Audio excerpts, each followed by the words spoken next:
All right, today we're going to break down one of the most common and honestly, one of the most complex words in the English language, break. It sounds so simple, but you'll see it's hiding a pretty fascinating secret. I mean, we all know the main meaning, right? To shatter something, to snap it in two. You drop a glass, it breaks. Easy. But what if I told you that's just the very, very tip of the iceberg? Because somehow that exact same word is used to talk about taming a wild animal, or the sudden start of a huge conflict, or even a complete emotional collapse. So, how? How can one little word do all of those different jobs? Well, the answer is kind of a linguistic magic trick. And that trick is the phrasal verb. See, the magic isn't really in the word break itself. It's in its tiny partner, that little word that comes right after it. Words like down, out, in, through, they are the real game changers. So, here's our game plan. We're going to explore all these different worlds hidden inside break. We'll look at separation and endings, intrusion, sudden beginnings, and finally how we use it for overcoming barriers. Let's dive in. First up, let's talk about how break is used when things fall apart. This is probably the one we're most familiar with, but the sheer range of it is pretty incredible. Just take a look at what breakdown can do all on its own. It can mean your car just died on the side of the road. It can mean peace talks have completely failed. It can describe a person just losing it and sobbing. And it can also mean to analyze and dismantle a complex barrier, like prejudice. 4 totally different scenarios, one single phrase. And this is where the little details get so interesting. When you break away from something, it usually implies you're starting something new, like a splinter group. But when you break with something, that feels more final, like you're totally abandoning a tradition or a relationship. That tiny little word signals a completely different intention. Okay, next up, break can also mean crossing a boundary where you are definitely not welcome.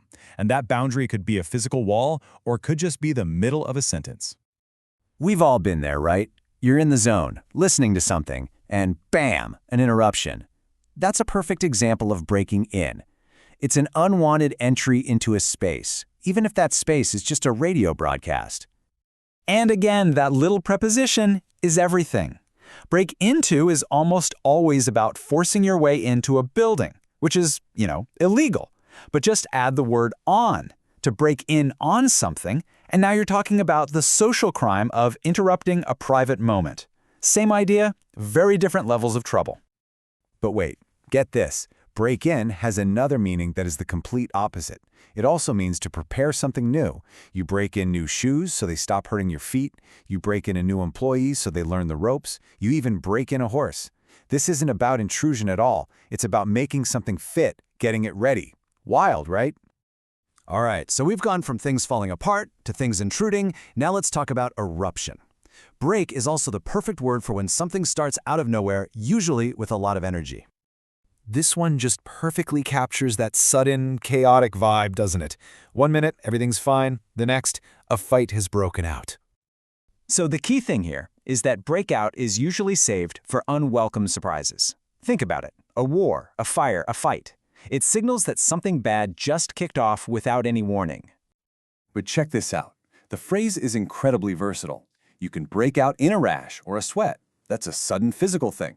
You can break into a huge smile, a sudden emotional thing, or you can break out of a boring routine, a sudden change in your life. From your skin to your soul, breakout has it covered. And for our last stop on this journey, we're shifting gears from all that negativity to something really positive and empowering. Because break is also the word we use when we push past whatever is holding us back. Think about the most literal barrier there is, right? The walls of a prison. It is the ultimate symbol of being confined, a physical thing designed to stop you. So to break out of it is to escape. But here's the cool part. It works just as well for escaping a dead-end job or a boring routine as it does for escaping an actual cell.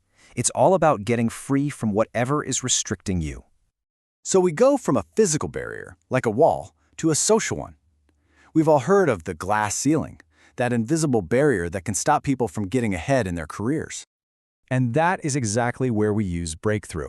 It's that moment of triumph when you finally shatter that obstacle and reach a new level. You break through sales goals, you break through a police line, you break through the barriers holding you back. It's a word of progress, of victory. So let's just step back for a second. We've been talking about one single verb, break, and at least 8 different little words, down, away, with, in, into, on, out, and through, that completely flip its meaning on its head.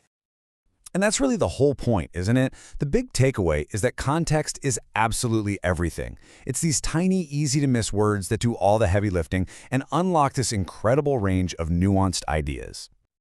Which just makes you wonder, right? If one simple word like break can contain all of this, collapse, interruption, creation, and triumph, what other words are out there, just hiding these entire worlds in plain sight?